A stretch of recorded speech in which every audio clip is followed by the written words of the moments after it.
There's a symbol sitting in almost every church, cathedral, convent, museum, and altar, but no one ever explained what it means. And why?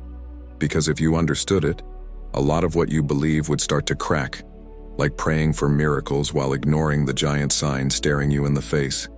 It's there, shining in gold, stained glass, and paintings. An eye, inside a triangle, watching you in silence. You've seen it. Everyone has. But here's the catch. Why is it never mentioned in sermons? Not in Sunday school? Not even on Google? Spoiler, it has to do with power, and not the kind you think. Because this symbol isn't dangerous because it's evil. It's dangerous because it sets you free. And free peoples, as you know, are hard to control. So buckle up. Because after this, you'll never walk into a church the same way again. You know that symbol that shows up on every stained glass window, altar, sculpture, and church painting? Yeah. Welcome to collective cognitive dissonance. Most people walk into church, kneel, pray, and never notice the giant eye in a triangle staring at them like an exam proctor from heaven. And no, it's not just ornamental design. It's a code. It's called the all-seeing eye, and it wasn't born in the Bible or the Vatican. Truth is, it predates Christianity by centuries. It appears in Egyptian temples, Masonic lodges, and even on the back of the US dollar bill, because why not mix spirituality with capitalism, right? But no one ever questions it. It's like there's a silent rule. Look, but don't understand. And here comes the plot twist. The symbol isn't there to look pretty. It's there to remind you you're being watched. By who? Depends on who you ask.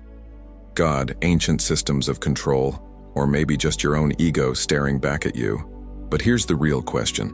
How did this thing end up in so many Christian churches? And why doesn't anyone talk about it? The all-seeing eye wasn't invented by priests or bishops. Long before that, it gleamed in Egyptian temples as the Eye of Horus, a symbol of protection, insight, and spiritual power. And guess what?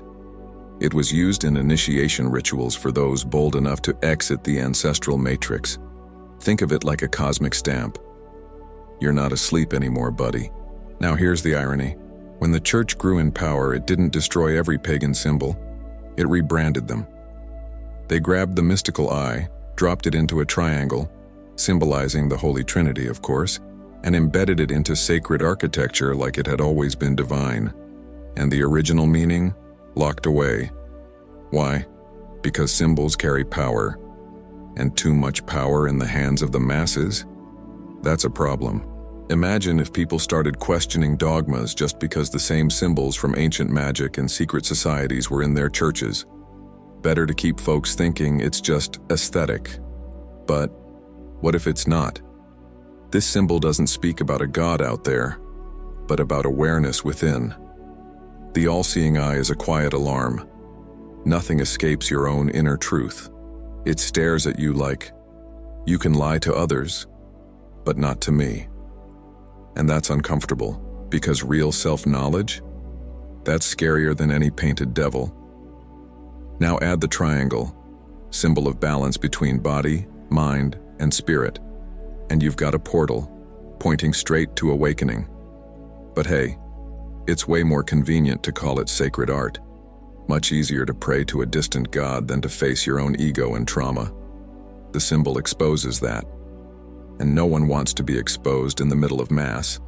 That's why it's there, on display. But ignored. It screams in silence. Because the greatest trick of control isn't to hide the symbol. It's to show it so much it becomes wallpaper. But there's a catch. Once you see, you can't unsee. And that's where things get risky for those still clinging to illusion. Ever noticed how every good conspiracy theory has a triangle with an eye? Freemasons, Illuminati, Skull and Bones, all recycling the same icon like a bad app update trying to look profound. But this isn't a coincidence. These groups knew the symbol wasn't about watching others, it was about watching yourself. In initiation rituals, candidates didn't gain power by joining a secret club. They gained it by confronting their own shadows. It was more soul detox than secret handshake. Less green juice, more uncomfortable silence.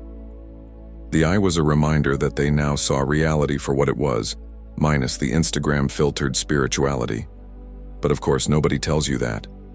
They'd rather distract you with aliens and government control. Meanwhile, the real purpose dissolves. The symbol is a mirror, and mirrors don't forgive lies. So the real question isn't, who's watching you? It's, are you ready to see yourself?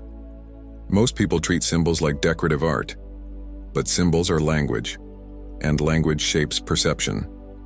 When you walk into a temple and that eye stares at you, your unconscious gets it, even if your rational mind doesn't.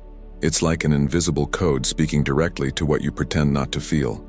Fear, doubt, unspoken truths. And why does this matter now? Because we live in an age of noise. Endless scrolling, notifications, 5-minute meditations to silence a 20-year inner war. Symbols, when understood, can be shortcuts to awakening, but only if you have the courage to decode them. Spoiler, they usually point to your own responsibility.